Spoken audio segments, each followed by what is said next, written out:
Hello everyone. आज हम class 12th के अकाउंटेंसी सब्जेक्ट का chapter 8 accounting for debenture start कर रहे हैं। तो हमने इसके थ्योरी कॉन्सेप्ट देखे थे। आज हम जो देखेंगे वो है इसके न्यूमेरिकल्स, हम प्रैक्टिकल सॉल्यूशन देखेंगे। तो सबसे पहले हम देख लेते हैं, स्क्रीन पर ये रहा क्वेश्चन। तो आपका क्वेश्चन है कि Seema limited issued 5000 12% debenture of ₹100 each at a premium of 5% payable, ₹30 on application, ₹25 on allotment including premium and balance on first and final call. Pass necessary journal entries in the books of Seema limited. मतलब यहाँ पे जो सीमा limited है वो एक company है। वो क्या कर रही है, इशूड कर रही है 5000 डिबेंचर। यहाँ पर जो 12% डिबेंचर बोला है उसका मतलब ये है, ये जो डिबेंचर है इस पर इनको एक सर्टेन इंटरेस्ट पेमेंट होगा, मतलब 12% से इंटरेस्ट पेमेंट होगा। इसलिए जब डिबेंचर इशू किया जाता है उस समय पहले ही बता दिया जाता है कि इस डिबेंचर पर आपको कितना परसेंट इंटरेस्ट मिलेगा। तो ये जो इंटरेस्ट है वो कंपनी जब वाइंडिंग अप होती है तो उस समय मिलता है, या डिबेंचर का रिडम्पशन किया जाता है तब मिलता है।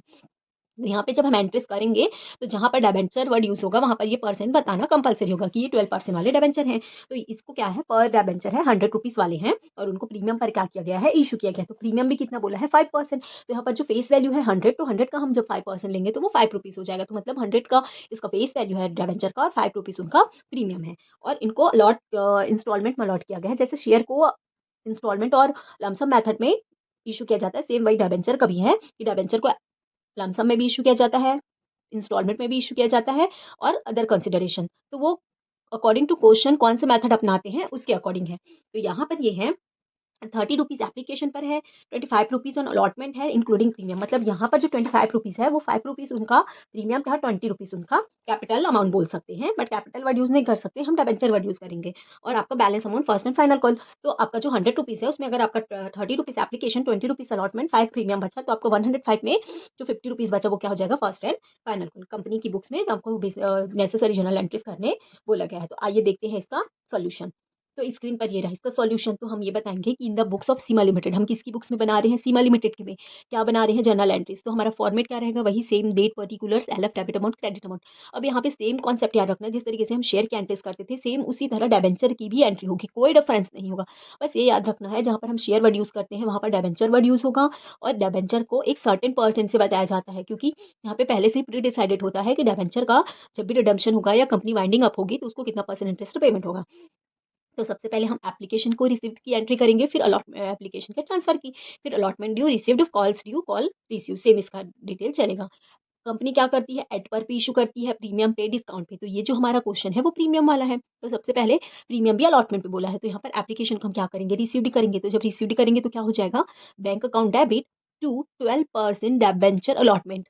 12% वाले जो डिबेंचर है उनका एप्लीकेशन मनी क्या हो रहा है, रिसीव्ड हो रहा है। तो बता देंगे bank account debit to 12% debenture application account की being 12% debenture application money received on 5000। यहाँ पर कॉमा बताएंगे कि 5000 डिबेंचर है 12% वाले, एट द रेट कितना है, 30 रुपीज ईच डिबेंचर। तो इस तरीके से 5000 को जब 30 से हमने मल्टीप्लाई किया तो आपका 1,50,000 क्या हो जाएगा, डेबिट, 1,50,000 क्रेडिट।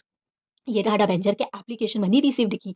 फिर एप्लीकेशन मनी को हम क्या करते हैं, ट्रांसफर करते हैं। तो ट्रांसफर की एंट्री करेंगे तो 12% डिबेंचर एप्लीकेशन अकाउंट डेबिट, जो क्रेडिट था वो क्या हो जाएगा, डेबिट। तो 12% debenture application account debit to debenture account 12% debenture. ये वर्ड याद रखना है, 12% क्वेश्चन में दिया तो 12%, क्वेश्चन में जो भी परसेंट देगा 7%, 12%, 15%, 18%, तो उस तरीके से लिखा जाएगा।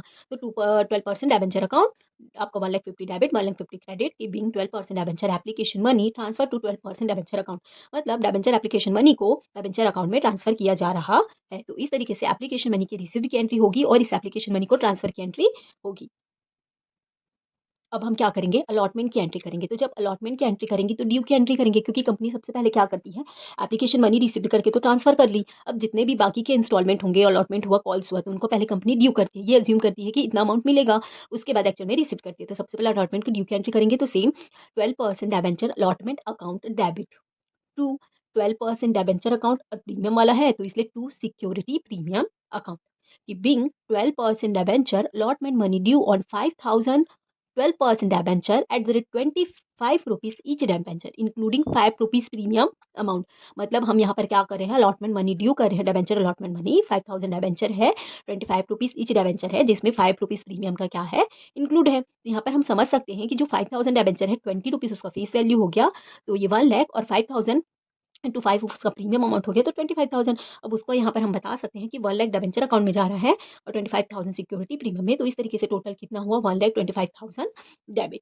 तो ये रहा हमारा अलॉटमेंट को ड्यू करने की एंट्री। अब हम देखेंगे ड्यू करने के बाद रिसीव्ड, क्योंकि सभी मनी रिसीव्ड हो गया है बोला है, तो रिसीव्ड करेंगे तो बैंक अकाउंट, तो bank account debit to 12% debenture allotment account. तो आपका डिबेंचर अलॉटमेंट कितना 1,25,000, तो 1,25,000 debit 1,25,000 credit, being 12% debenture allotment money received with premium. हमने डिबेंचर अलॉटमेंट मनी को रिसीव्ड किया है विद प्रीमियम के साथ। तो इस तरीके से अलॉटमेंट को ड्यू और अलॉटमेंट को रिसीव्ड करने की एंट्री हुई।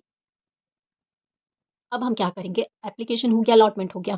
अब जो रिमेनिंग अमाउंट था 50 रुपीज़ उसको बोला फर्स्ट एंड फाइनल कॉल पे बोला है, तो अब बताएंगे फर्स्ट एंड फाइनल कॉल को ड्यू करेंगे, तो 12% debenture first and final call account debit.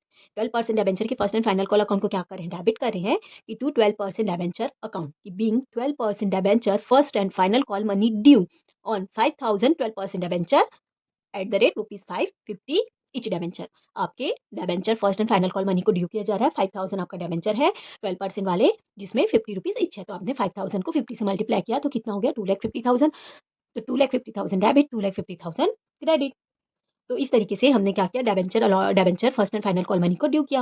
अब इसकी रिसीव्ड की एंट्री होगी, तो आपका bank account debit to 12% debenture first and final call account की being 12% debenture first and final call money received, क्योंकि यहाँ पे सिंपल एंट्री है, रिसीव्ड ड्यू किया फिर उस अमाउंट को हमने रिसीव्ड किया, तो 2,50,000 डेबिट 2,50,000 क्रेडिट। तो जब भी इस तरीके से एग्जाम में क्वेश्चन पूछा जाता है तो कंफ्यूज नहीं होना है, ये शेयर की तरह ही सिंपल एंट्री है। बस ध्यान रखना है कि शेयर के लिए कैपिटल वर्ड यूज होता है कि उसके लिए शेयर कैपिटल अकाउंट ओपन किया जाता है, यहाँ पर डिबेंचर अकाउंट ओपन किया जाता है। बाकी एप्लीकेशन, अलॉटमेंट, कॉल सिनेरियो सबकी सेम तरीके से ही एंट्री होती है। इस तरीके से हम आगे जब क्वेश्चन देखेंगे तो एक-एक टॉपिक को भी ध्यान से डिटेल में देखेंगे। तो इस तरीके से हमने इस क्वेश्चन में एक डिबेंचर इश्यू किया गया जिसका एप्लीकेशन, अलॉटमेंट और फर्स्ट कॉल से रिलेटेड टॉपिक देखे। Thank you.